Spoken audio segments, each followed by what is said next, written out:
I mean, one of the things in terms of strategy is such an important part of the game, and an important part of Navy, the Navy. So trying to figure out within that, there'll be some things that happen within the mechanics of the story that renders a lot of modern day technology moot. So you're going to have to go back kind of to basic sea battles, using your instincts as a captain, trying to figure out where they are, how to triangulate, how to outflank them, things that are kind of basic in the game. Like if I, take a lot of shots over in the B area and I miss a lot, then maybe you're over here in the D area, those kind of things to figure it out. And there's one great set piece that Pete has come up that really kind of, I think, is very smart and articulates the premise of the game in a really organic way to the movie, which is a nighttime using these tsunami buoys, which are real, that are around Hawaii, and using those to kind of triangulate water disbursement and to figure out where there potentially is a ship.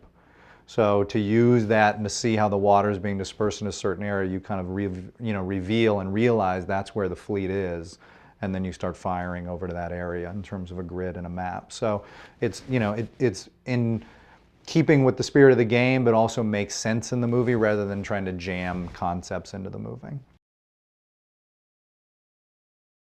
The thing I love about Peter is he's got a real depth of research. He really cares in a way that's really exciting. Like, he'll want to emulate everything the way it would happen, whether it's through performance with an actor, whether it's through how an explosion would happen on the side of a boat, whatever it is. So I appreciate him as an audience member first and foremost because I see it in his work, and I watched him through the many times we've worked together really get into the world of high school football. He didn't just read the book on Friday Night Lights. He went down there, he spent a season with the kids, he went to practice, he went in the locker room, he listened to the way they speak to each other, he watched their mannerisms. And I think a lot of that comes from being an actor, and inevitably a really good actor figures out how to emulate performance of something.